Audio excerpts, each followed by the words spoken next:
Alin yung para sa alin yung pinaka-remarkable na abutan ng pera? Isa para sa akin yung ano ko doon, sir, is yung nagdi-deliver sa mga media po. Hindi ko lang banggitin sa ngayon. Sa tamang panahon ko na banggitin po. Kayo mismo ang nagde-deliver sa Kasama namin yung media coordinator ni Congressman Sallico. Yun yung nasa affidavit, si Joey Di Guzman. Yes po. Tapos, kasama nyo, so kayo ang umiikot sa media para ibigay yung pera para sa media. Yes po. Yung sa media na yun, broadcaster, taga-radyo, taga-print, Taga-TV. o taga-TV. Meron nga sa house, sir. Meron sa radyo po. Meron din sa... Hindi ko na banggitin, sir. Sa tamang panahon ko na banggitin. Kalimitan, saan nangyayari yung abutan? Restaurant, bahay, or what? Or yung mismo sa media company. Minsan meron kaming hinatid sa bahay, sir. Nakapaghatid din kami sa house, sa car park. Nakapaghatid din kami sa isang restaurant. Kamiting niya. Tapos, minsan hinatid namin sa drop-off ng station. Ila po. Station na Station ng media.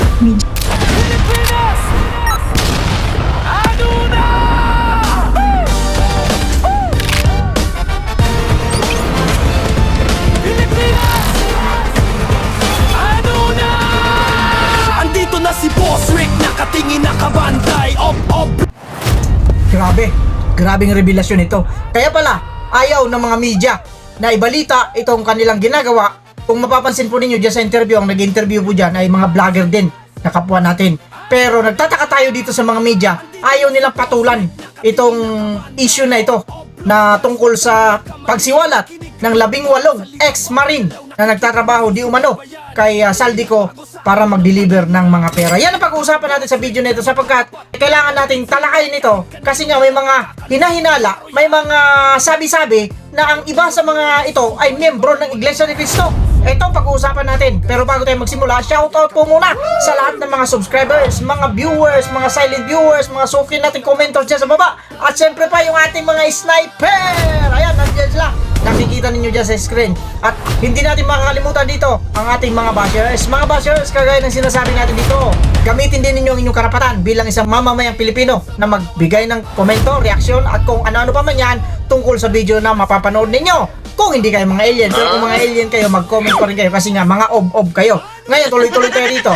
Ang pag-uusapan natin, kagaya nung napanood ninyo sa unahan, itong kasama ng mga 18 ex-marine na nagsiwalat, binulgar nila yung kanilang nalalaman tungkol sa kanilang pagdi-deliver nga ng mga mali-malitang pera papunta doon sa mga kawatan na magpahanggang sa ngayon, eh wala pa tayong nakikita kung sino talaga yung pinuno, kung sino talaga yung mastermind dito na dapat siya ang karapat-dapat at tunay na makukulong. Pero hindi pa tayo nagsisimula rito. Magsimula muna tayo ng isa. Magandang umaga po, Luzon, Visayas at Mindanao. At syempre pa sa mga kapatid natin, mga kababayan natin na nasa iba't ibang panig ng mundo. Magandang umaga, magandang tanghali, magandang hapon, magandang gabi po sa inyong lahat dyan. Kamusta na po kayo? Sana po, nasa mabuti kayong kalagayan habang pinapanood ninyo itong video na ito. Anong mga oras kayo datnan ng video na ito, mag-iingat po kayo dyan sapagkat magpanggang sa ngayon, nababalitaan pa rin namin dito sa Pilipinas na magulo pa rin dyan sa lugar, lalo-lalo na sa Israel, Iran at Amerika. Kaya ang mga kapatid dyan, ipinapanalangin po natin na sana po gabayan kayo lagi ng ating Panginoong Diyos at ingatan kayo para maisagawa po ninyo ang patuloy nating paglilingkod sa Kanya. Ngayon, diretso na tayo dito sa ating pag-uusapan na nagtataka tayo, kaya pala hindi pinapatulan ng mga mainstream media itong pagpapa-interview na ginagawa ng 18 ex-marine. Bakit? Involved pala sila sa video na yan. Hindi natin masabi rito kung sino-sino sa kanila, basta't may binanggit lang siya dyan na babanggitin niya sa tamang panahon at sigurado siya mayroon silang tinatawag na media coordinator. At base doon sa interview ng ating kasamang mga vlogger, talagang mga media practitioner, di umano, yung mga tumatanggap ng pera na dinideliver nga nila mula sa kanilang mga amo. Mas maganda, panoorin natin ang video at bibigyan natin ng reaksyon kung ano man ang ating mapapanood dito. Ready na kayo mga kapatid, mga babae at mga boss? Eto, panoorin natin yung kanilang video. Station ng media. Media station. Media station po. Maleta, envelope, paper bag. Paper bag po. Paper bag. Paper Sa bag. tingin nyo, magkano laman ng paper bag at o gaano kalaki yung paper bag na? Ito. Hindi ko na po matansya, sir. Siguro, bayad yun sa mga talent fee nila, sir. Ano to? Lingguhan o buwanan? Lingguhan din, sir. Linggo. Yes po. Lingguhang paper bag po Yes ito. po. Ito ba yung Tignan ninyo. Tinatanong sila, ano ito? Envelope, maleta o paper bag? Ibig sabihin may tatlong klase na lagayan. Di umano ng mga pera na talagang i-deliver nila, ibinibigay nila doon sa mga taong sangkot sa ganitong pangungulimbat ng pera ng kaban ng bayan. Nakakalula mga kapatid, mga kababayan at mga boss. Kung iisipin natin, ikaw ba naman makatanggap ng isang envelope na pera? O sabihin na natin, itong si kapatid na Roy Rentasida ng Quezon City. Kapatid na Roy, shoutout sa'yo dyan. Halimbawa, ikaw ay makatanggap ng isang envelope or isang maleta or isang paper bag na pera. Ano kaya ang gagawin mo? Ha? Kapatid, mag-comment ka dyan sa baba. At syempre, ito si kapatid na Lidwina Lagawan. O, sabihin na natin kapatid, dinilibiran ka ng isang maletang pera. Anong gagawin mo? Ipamigay mo siguro. Hindi po ba mga kapatid, mga babae, mga boss? O sige, tuloy pa natin para malaman natin kung ano talaga yung nangyayari sa ating bansa. tingin yung dahilan? Kaya simula nung lumabas kayo sa Club Pilipino at binunyag nyo yung mga nakita nyo at personal na karanasan nyo, ay sa halip na ilabas ng mainstream media, yung mga testimonya nyo ay nababaliktad pa kayo at hanggang ngayon, pilit na sinisiraan ang kredibilidad nyo. Yes po, sir. Yun ang pinakamasakit sa amin, sir. Kasi yung dalawang mata namin nakikita namin, sir, kung anong abutan ng mga media. Yun ang pinakamasakit sa kanila nga naman. Kasi nga, sila na yung nagbulgar, sila na yung nagsiwalat ng mga katotohanan. Eh sabihin na natin, 50-50 chance muna. Hindi tayo maniniwala na totoo talaga itong sinasabi nila at hindi rin tayo maniniwala na nagsisinungaling itong mga to. Ibig sabihin, nandun tayo sa gitna. For the benefit of the doubt, dapat imbestigahan. Hindi, ang problema kasi rito sila na tuloy ang kinakasuhan, di ba? Kapatid na Ramon Dalinog, ano masasabi mo rito kapatid? Halimbawa ikaw, nagbulgar ng katiwalian sa isang empleyado ng gobyerno dyan sa inyo, sa nasasakupan ninyo, kung saan kayo nakatira. Kung dyan sa halimbawa, sa Makati, sa distrito ng Makati. Di ba? Kasi nandun siya sa lokal ng Ibayo Di ba, kapatid na Ramon? Ano ang mangyayari at ano ang gagawin mo? Imbis na ikaw yung nagsiwalat, ikaw na yung kakasuhan. Ito rin si kapatid na Brenda Pamilara. Ito, taga Rizal, Udyungan, Romblon. Paano na lang po kapatid? Kung mayroon kayong naisiwalat dyan sa inyo, nakatiwalian, tapos ngayon, totoo ang sinasabi ninyo, tapos kayo pang babalikan, kayo pang babaliktarin, kayo pang ididimanda, anong mangyayari sa inyo? Anong mararamdaman ninyo? Hindi po ba? Mahirap yan kahit kanino po mangyari ito. Talagang hindi ka tanggap-tanggap.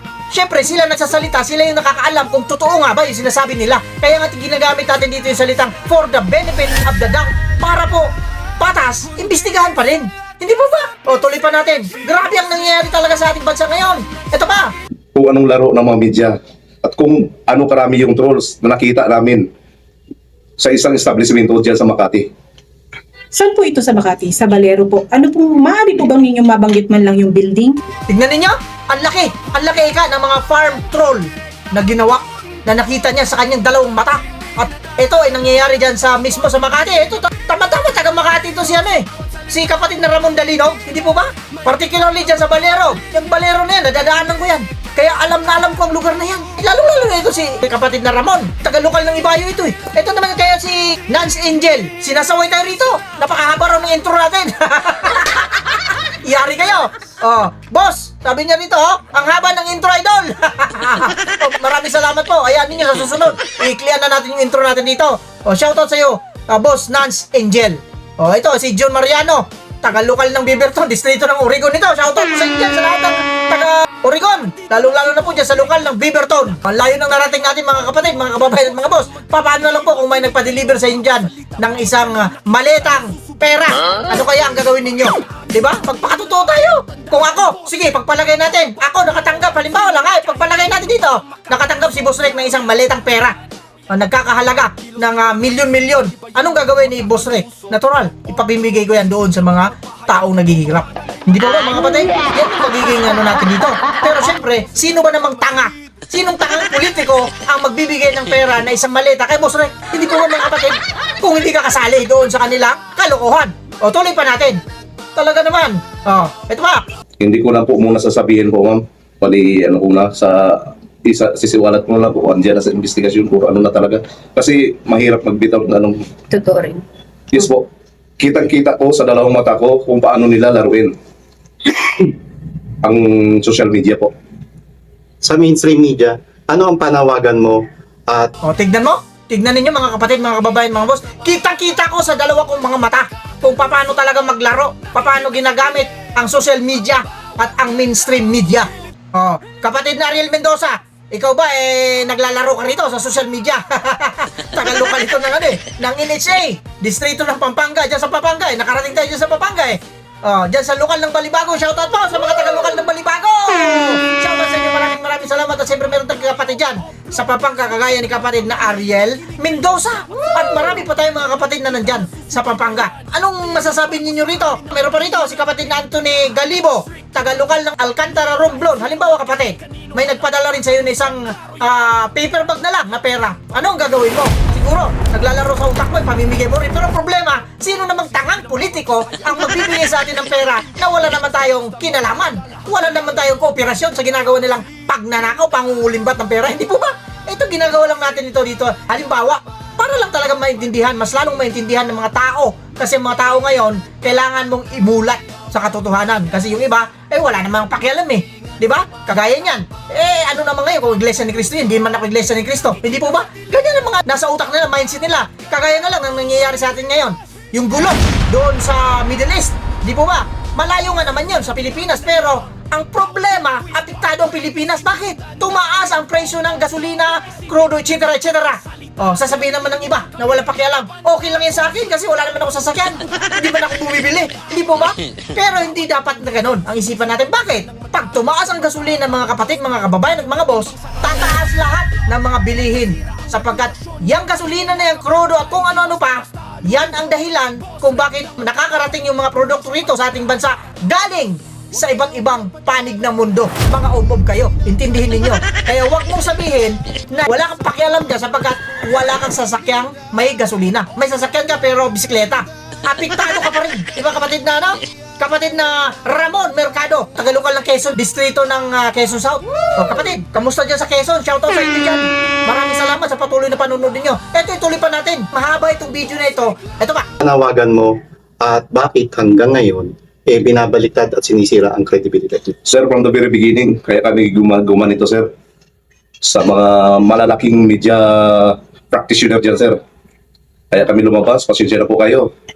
Hindi na po namin masikmura po ang pinanggagawa ng gobyerno sa amin, sa ating kababayan. Malalaking media practitioner. Ibig sabihin, pag sinabing media practitioner, hanggang sa ngayon po, ito ay nag-ooperate. Alam naman natin kung sino yung mga malalaking media practitioner dito sa Pilipinas. Hindi na tayo magbanggit dito kasi alam na alam ng mga tao yan. Alam na alam ng mga Pilipino yan. Hindi po ba kapatid na Mary Kabatbat? O ito si kapatid na Mary Kabatbat. Pinapabati niya. Si kapatid na Alfredo Pukis. Shoutout daw sa inyo. Diyan sa Rosales, Pangasinan. At pinapaalala niya lang na ito po ay nabautismuhan noong January 28, 1978. Aba, matagal-tagal na rin ito. O itong gawin ninyo. I-comment ninyo dyan kung kailan kayo nabautismuhan. Shoutout po sa inyo dyan mga kapatid. Ito kaya si kapatid na Gloria Asalientes, kailan kaya ito nabautismuhan? O i-comment po ninyo dyan sa baba. Shoutout tayo sa kanyang mga anak sa lokal ng Manukau, New Zealand. Pinababati po kayo ng inyong butihing ina na si kapatid na Gloria Salientes. Shoutout po sa inyo dyan. Tuloy pa natin. Lalong-lalo na sa mga kababayan kong nasa Mindanao. Halos baha, gutom, krisis, dahil napupunta sa Corruption. korupsyon. Yung pira sana na para sa Flood control. flood control or sa health ng mga tao, kalusugan ng mga tao, pagkain ng mga tao. Kaya bilang ordinaryong Pilipino, sir, concerned kami na baka sunod na araw, yung mga anak namin, 18 point something na yung utang ng 18 point something trillion na yung utang ng bansang Pilipinas na ito. Yung mga anak namin, yung mga apo namin sa susunod na henerasyon, maghirap. Yan ang hindi namin matatanggap at hindi namin matatanggap sa sarili namin na iwanan sila ng ganyang kalaking utang. Tama naman. Kasi kung hindi malulutas ito ngayon, ang laki na ng utang, sabi nabanggit niya dyan, almost 18 trillion na ang utang ng bansang Pilipinas. Ibig sabihin, ang magsasuffer dyan, ang magbabayad dyan, yung mga anak natin or yung magiging mga apo pa natin. Kasi tayo siyempre, luma na tayo rito sa lupa Hindi natin alam, sa mga susunod na henerasyon, sila yung magsasuffer na naman. Hindi pa sila naipanganak, may mga utang na nababayaran. Hindi ko lang mga kapatid, mga kababayan, mga boss. O tanungin natin si kapatid na June Benedicto, kapatid na June Benedicto. Oh, yung mga anak mo, yung magiging apo mo, hindi pa naipanganak, may utang na, mababayaran. Ano kaya ang pakiramdam ninyo, mga kapatid? Tayo, syempre, involved tayo rito. Napakahaba po ng video na ito, kaya panoorin po natin hanggang matapos. Pero kukomentuhan natin dito, itong mga sinasabi nila rito, itong pinapahayag nila rito, nagtataka lang tayo dito sa ating gobyerno ngayon. Bakit? Ha? Bakit? Ito, opinion ko ito, reaksyon ko ito. Ngayon, kung ano man ang reaksyon ninyo, anong opinion ninyo, i-comment ninyo dyan sa baba. Sapagkat malaya po tayo magbigay ng ating opinion, reaksyon, at kung ano-ano pa man yan tungkol dito sa video na napapanood natin. Kasi itong napanood natin na video, hindi po ito mainstream media ang nag-interview. Mga vloggers lang po ang nag-interview dito. Bakit? Siyempre, hindi nila papatulan ito eh. Bakit nila papatulan? May aligasyon po na sila mismo involved. Ibig sabihin, kasali sila sa mga nabiyayaan na mga mali-malitang pera, or kung hindi man mali-malita, envelope o sobre-sobreng pera or paper bag, kung ano pa man yan. Ibig sabihin, kasali sila. Kaya kung mapapanood talaga ninyo ito ng buo, talaga tatayo yung balahibo ninyo sa dami ng pera na hindi nauubos. 3 beses po sa isang linggo sila nagdi-deliver. Mantakin ninyo, mga kapatid, mga kababayan, mga boss. Pero hindi nauubos kasi patuloy na may mga dumarating at sila naman yung nagdi-deliver. At doon sa pinagdi-deliveran nila, talagang binanggit nila yung mga pangalan kung kani-kanino. Pero ang nagtataka tayo rito, pero hindi pinapatulan ng mga mainstream media kagaya ng sinasabi natin dito. Kaya pala, yan yung thumbnail natin, makikita ninyo. Kaya pala ganyan yung thumbnail natin. Di po ba, mga kapatid, mga kababayan at mga boss? Kaya na po ang humusga. Ipapanood lang natin yung video na ito. Mahaba po ito. Kaya panoorin natin ng tuloy-tuloy, panoorin natin sabay-sabay, at bahala na po kayo magbigay ng opinion, reaksyon, at kung ano-ano pa man yan sa video na ito. Kasi kailangan po natin malaman ito, kagaya na sinasabi natin, assuming ha, kasi maraming mga assuming eh, feeling nila ikinukunik nila sa Iglesia ni Cristo itong ibang mga kasapi, kasama nitong mga ex-marines na ito. Ano naman, assuming na Iglesia ni Cristo itong mga to. Ibig sabihin, mas maganda, bakit? Siniliwalat nilang katotohanan eh. Hindi sila nanahimik, hindi kagaya doon sa mga pinagdideliveran na hindi, mga kaanib sa Iglesia ni Cristo, hanggang sa ngayon, hindi sila pumapalag. Nananahimik. Hindi po ba? Nananahimik. Bakit? Tuloy-tuloy biyaya eh. Sarap ang buhay. Haya-hayang buhay ng mga ob-ob, ng mga kawatan. Nakakagigil, mga kapatid, mga kababayan at mga boss. Pero wala tayong magagawa. Hanggang ganito lang tayo. Ito naman, karapatan natin magsalita. Hindi naman po pwede tayo magsalita rito. Mga pipi tayo rito, pagka ganon. Hindi po ba?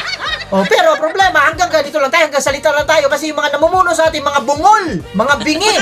Kasi nga, may mga trolls. Ito yung mga maiingay na mga ob-ob. Ang sasarap pag-uumpugin nito mga ito. Pasensya na po, mga kapatid, mga kababayan at mga boss. Patuloy lang natin panoorin, mga kapatid, hanggang sa dulo itong video na ito. Ng bansa Pilipinas po. Maraming salamat. Sir, maliban doon sa mga testimony nyo na nakita nyo yung mga trolls, nakita nyo yung mga mainstream media, pero po ba tayong mga physical evidence or litrato na pagpapatuloy na talagang tumanggap sila, yung abutan? Sa security personnel, sir, hindi namin gawain yung magpanay ganyan-ganyan kasi nakapokus kami sa VIP namin, sir. Nakikita lang ng dalawang mata namin, sir. Most especially si Orly Cotesa. Kasi siya, marami siyang alam sa pagdating sa mga bilangan ng pera na sinasabing ang 1 milyon, 1 kilo. Totoo yan, sir. Nagwento yan mismo. Totoo yan. Tinigit kumulang. For the record lang po, no, masasabi po ba natin na ang administrasyon ni Marcos ay mayroong mga troll farms? Masasabi at masasabi talaga mo kasi nakita ko sa dalawang mata ko. Kanino ba yung connected din doon si Kung Santi at si Speaker? Di ba ang pinaka nila si So lahat po ng paninira ngayon sa mga hindi sumasang-ayon sa mga polisiya o kung ano bang programa na hindi maganda ni Marcos Jr. At yung paninira sa mga Duterte specifically ay utos ni Marcos sa kanyang mga trolls? actually hindi ako pro Duterte at hindi rin ako pro Marcos, ma'am. Pero masasabi ko talaga sobra, binadgetan talaga tong trolls na to. Sir, 24 oras, 300 personnel nag-ooperate sa isang establishment dyan sa Makati. Na anytime pwede niyong ituro.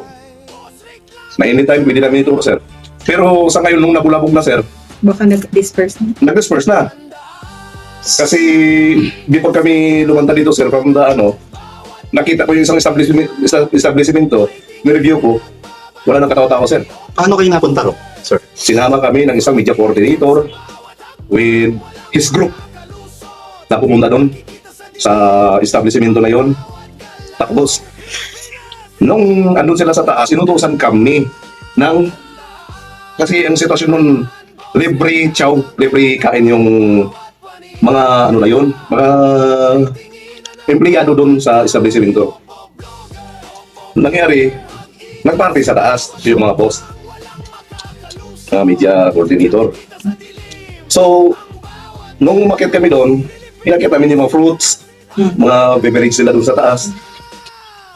Sumakay kami sa elevator na maliit, umakyat kami doon. Nakita ko, punong-puno ng computer ang isang palapag. Para kung call Umakyat ako sa agad ulit, isang palapag.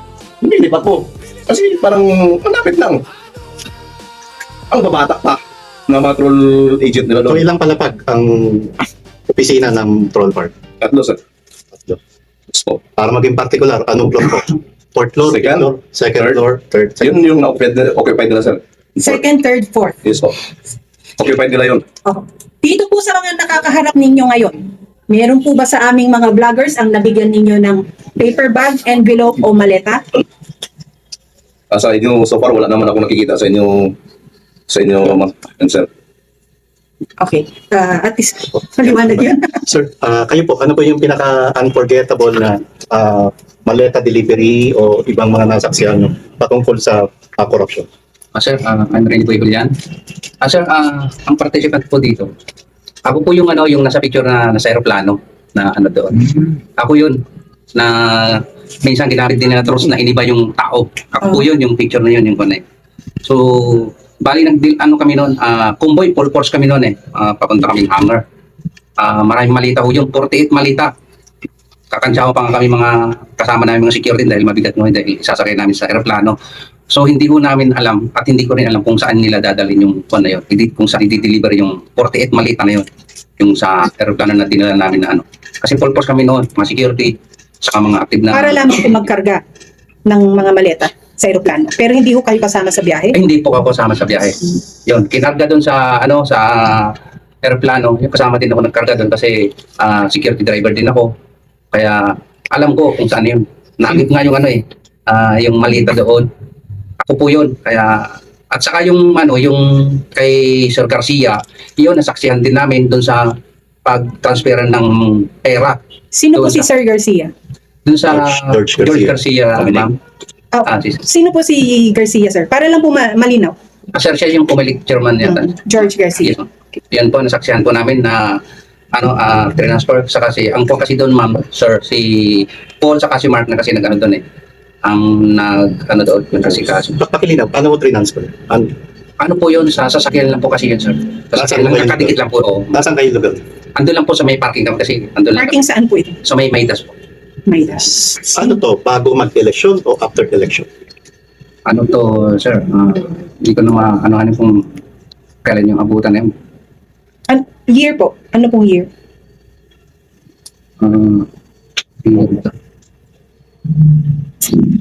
Hindi na po tanda.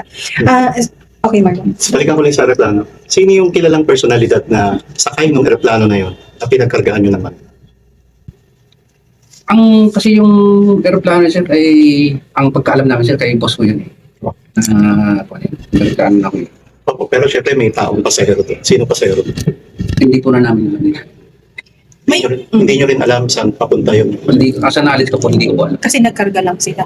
Sino po sa inyo ang na-involve sa Paway delivery? Sa kabila. Nasa kabila, hindi natin nalaman yung of course, question po, sa pagpaparatang po ng marami or pagde-deny po ng marami na wala hong katotohanan ang inyong mga sinasabi. Tinanong din po namin sa kabila po, kanino po kayo mas na-offend?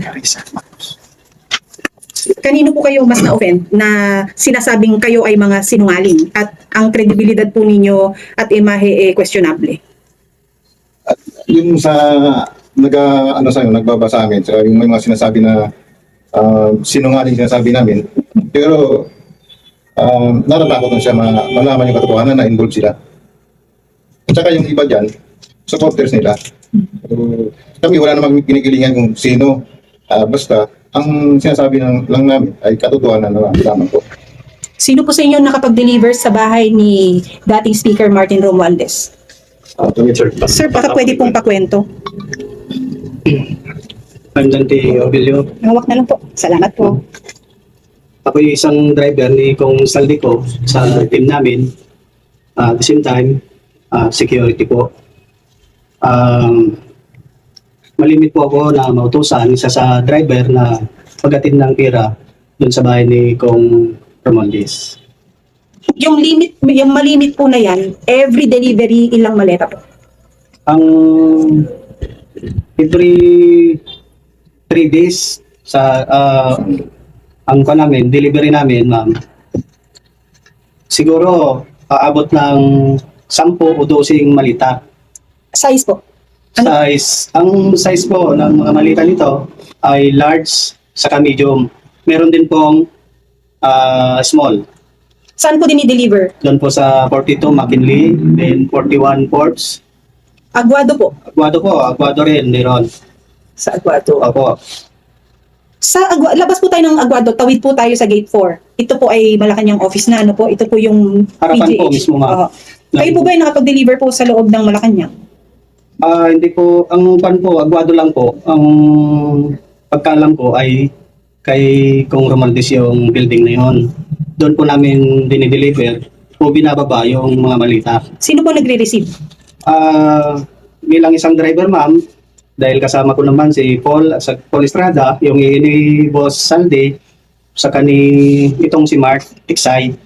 Sila na po yung nagbababa doon sa sasakyan. Minsan tinutulungan ko po. Pag nandun na po kami, binababa po. Then sila na pong nagdadala sa loob ng bahay. Yan 10 maleta po na yan, ano pong sasakyan ang gamit? Minsan po yung ginagamit naming sasakyan ay bulletproof na Super Grandia po. Kung hindi yung puti, yung itim po. So pati po yung sa passenger side at yung sa likod, napupuno po yan ng maleta? Passenger kung saan side po? sa likod po. Sa likod? Opo, kasi May bakante po siya, ma'am, may sa likod. bakante sa likod, maluwag po yun. Kasi nakatupi? Pinufold yun. Pinufold Bali, yung ano upuan, siya, ano? bali yung ginawa talaga yung bulletproof na yun na van sa Paggandia. Wala nang upuan sa likod. So, kasya kahit ng mga pinsing malita, isay, tinanggal na po. Tapos may upuan ng sarap. May dalawa, bali 4 lang kung kasama tao. Doon sa nag-deliver kay Speaker Martin, sino po sa inyo ang nakapag-deliver po ng pera kay Congressman Sandro Marcos? Yung dun sa kabila. Nasa kabila. Pero sa knowledge po ninyo, nakapag-share naman na po kayo ng inyong mga experiences, ano po. Yung nasa Paway po kayo, yung pong picture na meron kayo, picture po together with, is it Bongbong Marcos, is it Sandro Marcos, or Lisa Araneta Marcos? Yung actual dito na sa kabila po. So, yung kayo pong mga nandito, ano pong na-deliveran ninyong mga address? Within Manila lang po or meron kayong outside Manila? Sa akin lang sa within Manila. Dito po. Ang una, ang pinakamarami talagang deliver ko sa akin na experience ko, simula 2002 kay former Speaker Martin Romualdez po sa 42. Simula nung umupo si boss ng APRO, Chairman of APRO Vision, Kailan po? Ano pong year ito? 2022 po. Okay. Noong September 2022, start kami na deliver yung kay dating speaker po sa 42 McKinley Road. Ito po yung nasa tapat ng simbahan? Dito lang banda po. Yung tapat ng salon? Sanctuary. Oo, yung santuario. Before mag-sanctuary po. Okay. Sige. Bali, simula 2022 po, nag-deliver kami po doon. Sa akin na experience po, hanggang 2023 ng December. Tapos, nung 2024, January, nalipat na po yung deliveries po namin doon sa 14 Nara Street, South Forbes. So, doon yung Yung sa loob na po yun, ano? Opo. Kasi pagpasok mo, may gate, tapos pababa, basement. Doon na po yung, kahit makita niya po sa picture po yung bakan po ng ano. Kanino po bahay yun? Kay dating speaker po. Dating speaker. Sino po nakapag-deliver kay Stella Kim? Pwede niyo po pakita. Pakikwento po. Yung tungkol naman po doon sa pagdi-deliver kay Ma'am Stella, ako yung driver na naman po doon. So, ang nangyari, minsan nandun si Iini Boss, si Atty. Binbiyahe, nakuhanan din po ng picture. Pagka time ng deliver namin doon, pagpasok sa bahay niya, nakuhanan din po ng picture, nandun po sa affidavit po namin. At maliban doon, marami pa marami pang cases na nangyari na nag-deliver kami ng mali-malitang tira doon sa bahay ni Ma'am Estela. Nandun po siya? Wala po siya doon, ma'am. Ang secretary po niya ang nagre-receive o di kaya yung katulong niya. Doon. Nung diniliver niya yun, sino pang apron? Si Kong Sandy o ang apron na si Estela Kim? Si ano na po, si Kong Sandy po. Ako nakapag-deliver po ako since 2022. Delete po yung service po namin. So hindi bababa sa 10 malita po yun. Dalawang bisis ako mag-deliver. Kasama ko si Lando Sopas, yung dalawang sasakyan ko yung mag-deliver po. Hindi rin bababa sa 10 malita po. Sir, yung unforgettable experience niyo po tungkol na mo sa pag-deliver na po. Ako naman po si Master Sergeant Christopher Esquivel, Pakilastan po sa Philippine Civil Marines, retired. Yung experience ko rin po, kasi ang tasking ko ay security backup security. Every time na mag-deliver, kami po ang responsible sa kalsada. So, na-notice ko rin po yung mga mali-malita na yan kasi kami po yung escort. Iba kung mag-deliver sa ports, kami po yung mag-security sa kalsada. So, aware po kami sa mga mali-malita na yan. Kaninong bahay o yung nakilala niyo na diniliberan na binakapan? Ang last na ko sa 42 kay dating speaker po na Sir, sino po sa inyo yung nakapag-security sa mga ICC prosecutors? Ano ho yung napansin niyo? O ano yung medyo interesting doon sa pagsisecurity niyo sa ICC prosecutors? Doon sa level po namin, sa akin lang po, binibigyan lang kami ng tasking ni Mark Tiksay, sa team leader po namin sa Team AC, na may isang team kami po naka-tasking doon. Security kami, naka-convoy.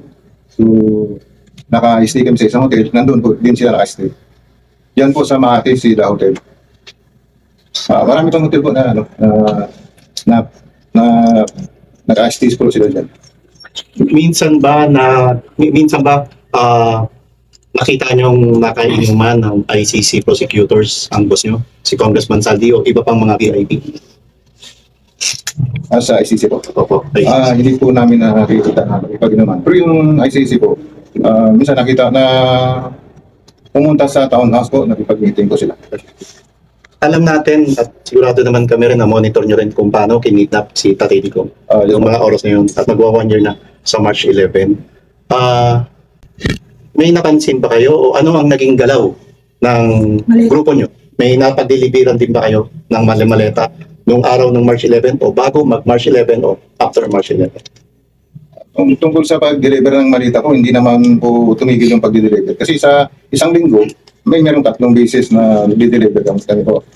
So, hindi din namin alam kung para saan yung mga dineliver namin po. Kasi yung namin na dinala na namin po doon. Parte po ng trabaho po namin.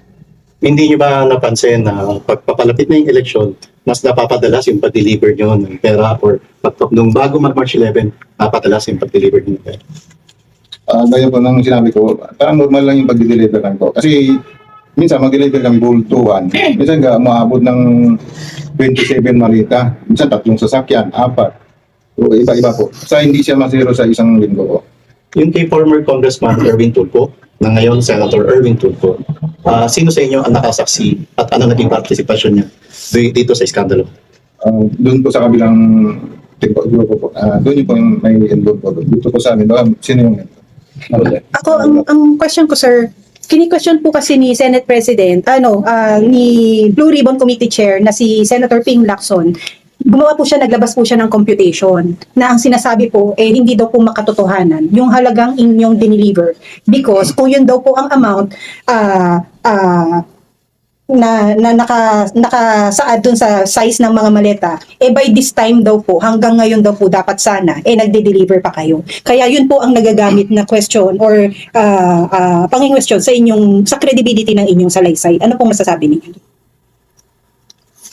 Ang masasabi ko lang doon, narinig naman ho nila siguro yung salaysay ni Kong Saldi ko, na lahat naman ng kabuuan ng pira na nailabas na natanggap nila ay nasabi na ho lahat ni Kong Saldi. At na, yung mga dinideliver naming pera na mali-malita, halos lahat nandoon namin dineliver sa bahay ni Kong Romualdez.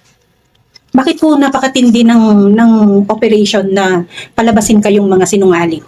Yun nga po yung kinakagulat namin, ma'am. Dahil kami na nagsasabi ng totoo dito.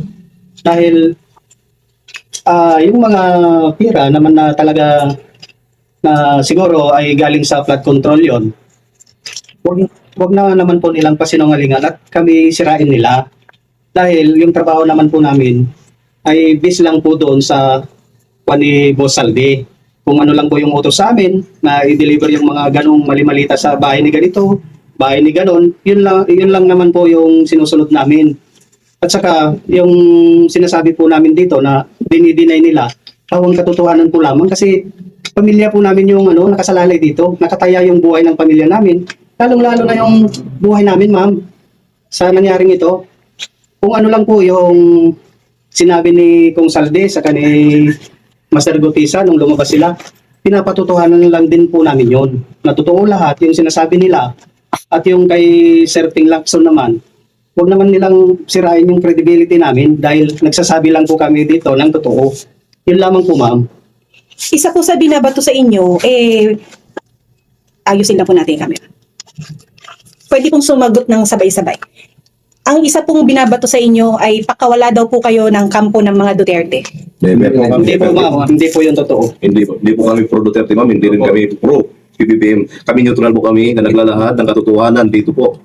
Wala kaming nasabing bakit saan ba kami nabuhay noon sa administrasyon din. Kayo daw po ay parte ng operation na meron ang isang Mike Defensor. Hindi Hindi po yung totoo, ma'am. Kayo po ay iniimpluwensyahan ni Attorney Levy Baligon. Hindi din po kasi katotohanan lamang po ang sinasaad namin dito, ma'am. Wala kaming dinadagdag dito, ma'am. Yung nakikita namin kung ano nakita namin doon kasi gusto namin baguhin na nga, tulukan na nga itong korupsyon na to, ma'am. Ano ang nararamdaman nyo na sa halip patuon ng pansin ng Senado, particular ni Senator Ping Lacson, yung nilalaman ng mga testimonya nyo ay mas nakatuon pa ang isang Senator Ping Lacson na alam natin ring isang pulis, mas pinagtutuon ng pansin na sirain ang inyong kredibilidad. Masakit para sa amin, sir. Totoo, masakit sa amin talaga na kaming naglalahad ng katotohanan at parang katotohanan lamang ang sinasabi, wala-walain yung kredibilidad namin. What if wala kami sa sundalo, wala kami, pero ganun ang trabaho namin. Kasi hindi mo na matik eh. Wala na kami sa serbisyo, kung tutuusin. Wala na kami sa serbisyo.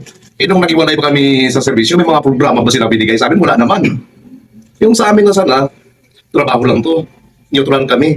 Kung sino yung boss namin, magpaka-loyal kami sa boss namin kasi diyan nabubuhay yung pamilya namin, sir. Sana, intindihin nila at isipin nila yung taong bayan na naghihirap ngayon na sana sa programa mapunta yung budget.